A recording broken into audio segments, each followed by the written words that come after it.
maestro, skini mantil, medicinska sestro, da te pregleda maestro.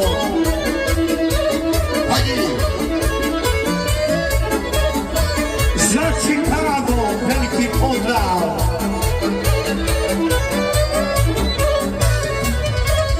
Ja se pitam šta sad radi ona mala u Kanadi, što sa plavom kosom ono otputova kamiono, što sa plavom kosom ono otputova kamiono.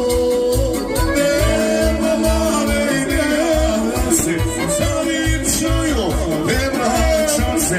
Nema male i ne javlja se, zavičaju, ne vraća se. I da su sve, a mi učine,